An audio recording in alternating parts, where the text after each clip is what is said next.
அவர் ரொம்ப தெளிவா மோடியை வந்து கிராண்ட் ஃபாதர், காட் ஃபாதர்லாம் சொல்லல. பேசாம நீங்களே குரல கல்யாணம் பண்ணிக்கோங்கண்ணா. டேய் நாளைக்கு கணத்துல இருந்து ஃபர்ஸ்ட் தப்பிச்சிடலாம். அதுக்கப்புறம் பாஸ்போர்ட் வாங்கி நாங்க ஃபாரின் எஸ் ஆகிடுறோம். நீங்க பொட்டாட்டி ஓடி போயிட்டு கொஞ்ச நாள் ஃபீல் பண்ற மாதிரி நடிச்சிட்டு வேற ஒரு கல்யாணம் பண்ணிக்கோங்கண்ணா. தென் உங்க லைஃப் உங்களுக்கு, எங்க லைஃப் எங்களுக்கு. என்ன சொல்றீங்க? எனக்கு குரல் மேல உங்க மேல நம்பிக்கை இருக்கு. Don't worry good morning. தாலிக்கு எந்த மரியாதையும் இல்லை, அதுக்கு பின்னாடி இருக்கிற அந்த பொண்ணோட ஃபீலிங்ஸ்க்கு தான் மரியாதை. நான் இந்த படம் பார்க்கல. அதாவது இது கதை என்ன அப்படின்னா, அப்பா வந்து இந்த திருமணத்துக்கு ஒத்துக்க மாட்டார். கதாநாயகியை கல்யாணம் பண்ணிடுவார். ஆனால் அந்த கதாநாயகிக்கு இன்னொருத்தர் மேலே அஃபேர் இருக்கும்.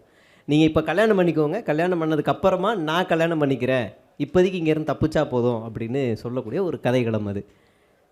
இது போன்ற கதைக்களம் தான் இன்றைக்கு தமிழ்நாட்டில் நடைபெறுகின்ற ஆணவ கொலைகளுக்கும் பல்வேறு சமூக சீர்கேடுகளுக்கும் பள்ளி பருவத்தில் 6ஆம் வகுப்பு படிக்கிற பெண் தனக்கான இணையரை தேடுகின்ற காட்சிகளும், இணையரோடு சேர்ந்து என்ன சொல்லுவாங்க அந்த மதுபானங்கள் அருந்துகிற காட்சிகள், பள்ளி சீருடைகளில், இந்த பள்ளி யூனிஃபார்ம் சொல்லுவாங்க, பள்ளி கல்லூரி சீருடைகளில் இன்றைக்கு வாட்ஸ்அப்பில், ரீலில், ஷார்ட்ஸில் வருகின்ற இந்த காட்சிகள் எல்லாம் இன்றைக்கு பெருமளவில் இன்றைக்கு பெருகி வருகிறதுக்கு காரணம் இது போன்ற கதையம்சம் கொண்ட படங்களினால்தான் என்று எனக்கான ஒரு புரிதல்.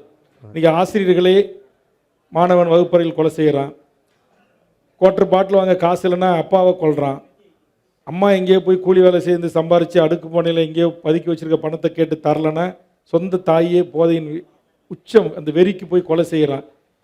இது போன்ற சமூக சீர்கேடுகள் நடைபெறுவதற்கும் கொலை, கொள்ளை, கற்பழிப்பு, பாலியல் வன்கொடுமை, 3 வயது குழந்தையை கூட்டு பாலியல் பலாத்காரம் செய்வது, 6 வயது குழந்தையை செய்வது, 80 வயதான மூதாட்டியை குடித்துவிட்டு போதை தலைக்கேறி பாலியல் வல்லுறவுக்கு துன்புறுத்துவது, இது எல்லாம் இன்றைக்கு எல்லாரும் சொல்கிறாங்க சமூகத்தில் நடக்கிறது தான் படம் காட்டுறது அப்படின்னு, படத்தில் காட்டுறாங்க அப்படின்னு.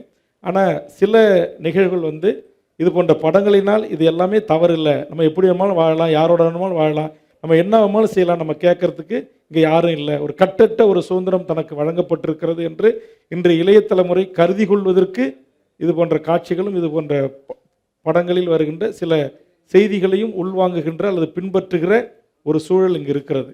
ஓகே, அடுத்த காணொளி. அதனால் இது போன்ற காட்சிகளை, இது போன்ற வசனங்களை, காட்சி அமைப்புகளை திரைப்பட இயக்குநர்கள் தவிர்த்தால் இந்த நாடு நலமாக இருக்கும். நிச்சயமாக.